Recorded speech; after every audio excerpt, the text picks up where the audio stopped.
Hello, welcome to the newspaper review. It's another weekend and it's Friday. I hope you're getting ready for the weekend. We've had a very busy week and I'm sure you're getting ready to, take some rest and take some break for 2 days.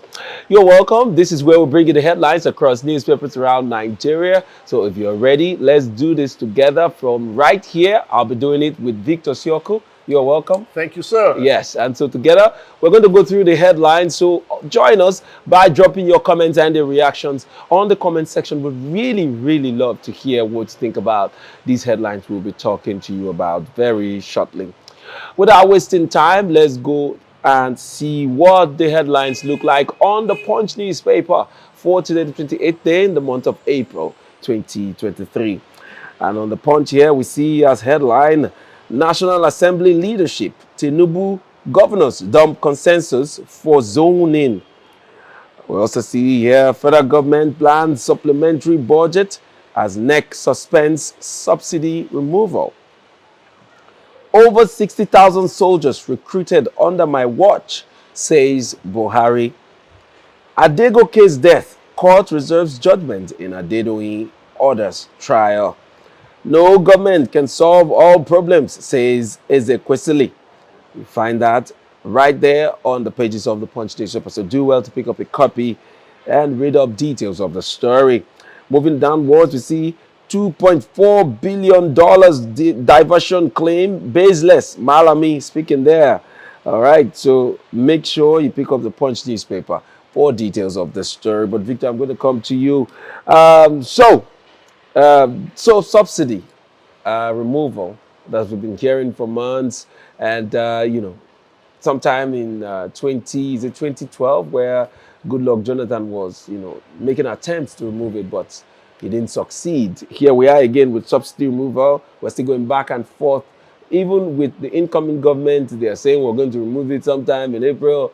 Buhari's government said they're going to take it out before they leave, but now we're seeing that it's already suspended indefinitely. What's your take on that story? Yeah, those were my predictions before. That was late last year that they made that pronouncement that they will be extending the oil subsidy regime to June. Okay, and we were wondering, so does it mean that a new government will come and just inherit that, just like we are seeing some state governors creating jobs at this tail end? Yeah. Okay, so what are they doing? Pushing pressure on incoming the new government. Okay, so but I have some reservations with respect to this oil subsidy, will I say suspension, from not subsidizing the petroleum products that we have in this country. So what am I talking about? We should not forget the fact that this oil subsidy regime has done, personally, I think it has done bad than good to the country, be it in the economy, be it in direct impact on the citizens. You ask the question. Nigeria said that we are bringing in vessels, we're bringing in vessels that, when calculated, we have about 50 million barrels of petrol on a daily basis. When you do it mathematically, when you do the average, you find out that it's 50 million per day. But we are consuming 35 million daily. Then you then ask, the 15 million, what then happens to it? So what am I saying? People are not happy that these numbers are not, they are not Tallying.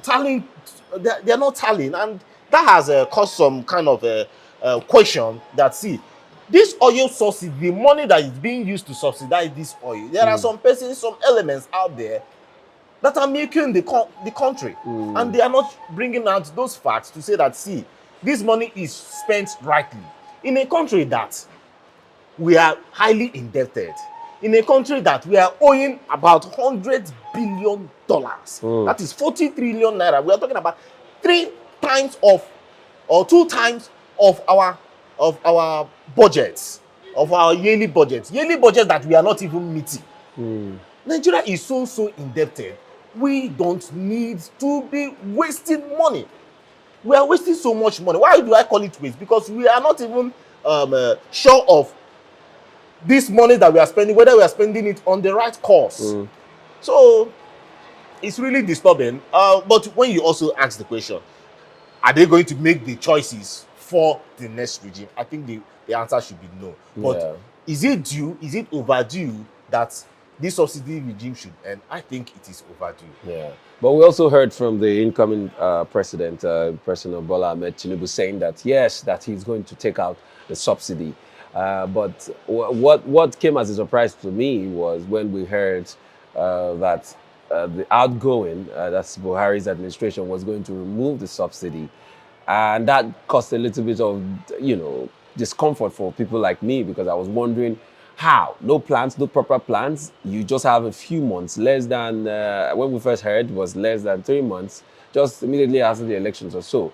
You have less than 3 months to leave office, and you want to remove subsidy. What are the plans? You cannot just, it's not something you do in one day and then put Nigerians in a lot of disarray. So there should be proper planning, which I now think they are now maybe probably taking the right step or thinking in the right direction by suspending and then giving the responsibility to the next government. 4 years, which is the first term of the incoming, should be enough time for them to plan properly and create some kind of soft landing for Nigerians, and then go ahead and remove it. But if it's the matter of whether subsidy is overdue, yes, of course, it's overdue, and we need to remove it so that our suffering economy can begin to have some level of footing and grow from there. But then, yes, subsidy needs to be taken out. All right, let's move on to our next paper for the day, and that will be the Vanguard newspaper for today, the 28th day in the month of April. And on Vanguard here, we have as headline, Buhari's suspension of fuel subsidy removal, not surprising. Ex-TUC President Esele speaking there. All right. We also move on to other headlines. It's here. It says Sweden evacuates 160 people from Sudan. We also see APC denies zoning 10th National Assembly leadership position. Nothing adverse will happen on May 29th. Methodist prelate speaking. Tinubu to APC governors work with Adamu's National Working Committee on new National Assembly leadership. All right, so that's all the headline will be taken on the Vanguard newspaper. But let me take on the story of concerning the swearing in, where we see here where's the headline again? Okay, it says here, nothing adverse will happen on May 29th. Why is there this apprehension about May 29th? Are they seeing some things that we're not seeing? Why are they thinking that Tinubu will not be sworn in because of some unforeseen issue that may pop up before May 29th? I think he's going on a home run. I mean, Tinubu, on May 29th, he will really be sworn in. And some persons are out there like, come on, he's not supposed to be sworn in. After all, the election did not favor him and all that. But see, we also need to abide by the Constitution, okay? And we should also let, I will not just say peace reign. Yeah, we should have peace, okay? But let's just allow the Constitution to do its course. Nobody should take laws into their hands. That's what the prelate, the Methodist prelate, that's his eminent Ali Abba, is making that pronouncement out there. But see, you ask the question, why is it that there's so much tension in the land? Yeah. We cannot pull out the fact that we had an INEC. I need to place this issue on INEC, where an INEC that was to be an umpire, or that was an umpire, but did not play by the rules. Yeah. And people are agitating that, see, the election that we had did not show the true numbers of the people's choices. They did not express how the people felt, okay? And but from what the prelate is saying, we also do not want a country like Kenya. What is happening in Kenya, okay? And also look at what is happening in Sudan. This Sudan case started from back in the days during al-Bashir, when some forces from the left and the right came and started disrupting the nation. And we know that Nigeria is sitting on a gunpowder, that we have different elements and groups that are ready to cause mayhem, that are ready to cause civil unrest in different sections of the country. Yeah. We have the IPOB, we have the Boko Haram, we have the bandits, all around. We have even the, in quotes, the Oduduwa movement. All around, everybody wants to grab their own region, and that will cause civil war, it will cause civil unrest. Yes. Do we want what is happening in Kenya to happen in Nigeria? My answer is no. I don't want war. Yeah. Okay, but some might be like, don't be a coward. But guy, wars are not good. It takes you a whole lot of backwards. It takes you so much back. Look at a country like Nigeria that we are trying to even hold ourselves. Yeah. Just imagine if a war happens. Look at what is happening in Ukraine. If war happens in this country, how can we even find ourselves back to the position that we are? It's a terrible situation. So please, if you're out there and you're thinking that May 29, that the heavens will fall, please, let's not think that way. Let's just, I know the person of Tinubu might not just be your candidate, okay? But let's still just allow peace to reign. Because at the end of the day, these politicians, when they also meet, mind the APC, PDP, Labour, look at what is happening in Labour. All of them, for me, they are still one party. Anything can happen. Look at what's happening in Anambra, Labour in Anambra. Look at what's happening in Labour, even in Imo State. So look at what happened in River State. The Labour Party in River State. So and these are all politicians. And then if you know, most of the electorates were hoping that Obi was the Jesus of that will save Nigeria. Well, he might be, but it will not take only him to run a government. He needs the rest of his team.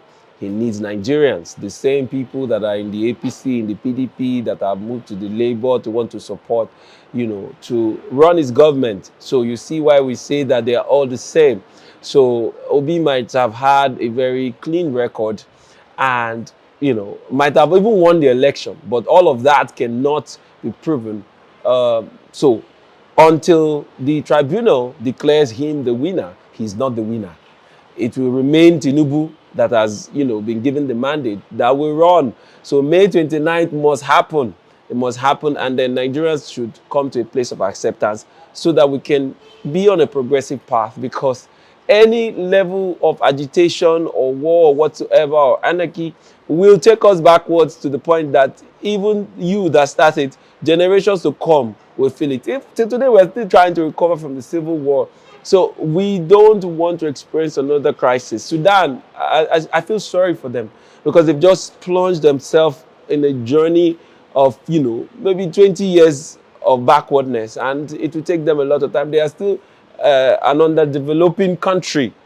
And then look at what is going on with them. Even Ukraine, that was not in that cadre, a lot has happened to them. It will take them years to come back to being normal. So let's, you know, continue to be patriotic and allow May 29 to take place, while we hope that, you know, the parties that are in court will get justice and we move on from there. All right, let's go on to other stories, and that will be the Daily Independent newspaper. Let's see what the headlines there look like today. We take this one. It says, future bleak under APC's Tinubu as president. Solomon speaking there. Also, CEO-wise working for foreign careers, quitting Nigeria. We also see here, federal government securities, safe, risk-free investment opportunities, DMO. Overconfidence worked against opposition in 2023 elections, says Buhari. Overconfidence worked against opposition in 2023 elections, says Buhari. We also see here, homicide, fresh trouble for Doguwa as court asks Kano AG to prepare charges. Government asked Buhari to present new revenue sharing formula to National Assembly. And lastly, I'll take this one. It says, Buhari boasts of facilitating recruitment of 60,000 soldiers. Orders. All right, Victor, I'm going to take on the story of, let me see that story. It says something about overconfidence working against the opposition in 2023. What do you think Buhari means by that? all of a sudden, well, I say all of a sudden, he has become so vocal. Okay, and one might opposition party will not like that, and I'm sure that people will come out in their numbers, especially the obedient movement. They'll come out in their numbers to go hard on him. Okay, overconfidence. Well, will I say they were overconfident? I don't think they were. I don't think so too. I mean, they were up of they were fighting against two giants. How is it possible that they will be overconfident? Yes, but I also want the president to also note this. 3 major parties participated in this election. Okay, and if you want to do, let's say on the average, you find out that they scored votes almost 33.3%. That's one third. They almost shared the numbers. Oh, yeah. Okay, within themselves. So what does that tell you? It tells you that a little fraction of 1/3 did not, the 1/3 that voted for your candidate, that's the APC, or voted for your party, the APC, is the minority compared to the opposition itself. So the opposition, in as much as you might say that it was not a singular opposition, but for the fact that you had the Labour Party, the PDP, scoring almost the same numbers that you got, that tells you that Nigerians were not happy, or are not happy with the APC. That Nigerians, the majority part of Nigerians, did not vote for you. They wanted genuine. They wanted a genuine change. Yes. So he mentioning overconfidence. So just imagine. I don't know who to put the blame on, but imagine there was no article. It was just only P2B, or imagine there was just only article, no P2B. The difference could have been clear. And mind you, many Nigerians also, because of P2B, came out to vote. Yes. Okay. People that hadn't voted before, they all came out. Yeah. So, and let's also face the fact, in Rivers State, which I am in, go out to the streets, you will know that the Rivers election was highly rigged. Yes. One might say I don't have the fact, but I believe with the IREV, and if you come to the street and ask the question, you will know that APC did not win in Rivers State. So in a country whereby even after the election, the mood was so down, we all saw it. Yeah. Okay, if on the day that the results was announced, go and check the mood in the country, be it in Lagos, be it in Abuja, be it in Kano, be it in Kaduna, be it in Aba, the mood was just so down. Yeah. Because you will see that people were disenfranchised. The results did not reflect the true reactions of the people. True. Okay, but in the case of when Oti won in Abia State, we saw the joy. True. We saw that the people came out to vote for this person. In as much as, yes, they tried different means to up the number of the opposition, of the PDP candidate, that's it. Even at that, you saw it all glaring that the people voted for this candidate. Yeah. So for the president making that point, I think it was not right.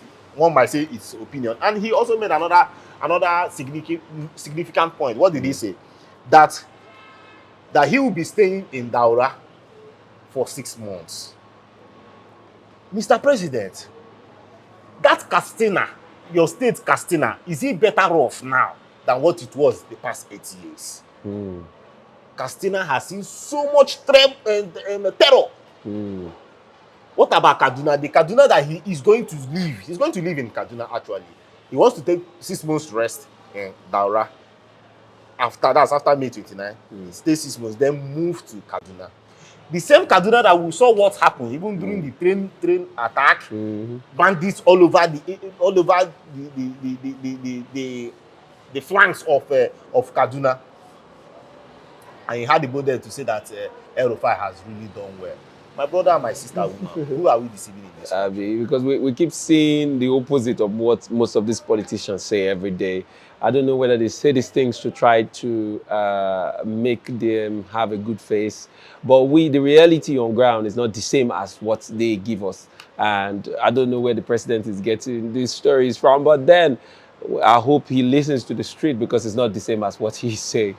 All right, I want to thank you so much you, sir. for giving us your opinions and your analysis concerning these headlines. Don't forget, you can also drop yours on the comment section. We would love to hear from you. Also, follow us on our social media handles. We're on Facebook at Tap TV, on Instagram it's Tap TV _NG, and of course, Twitter, we are Tap TV NG. Follow us on all of these platforms and stay connected. Till next time I come your way again, my name is William Sabule, and this has been the Newspaper Review on Tap TV.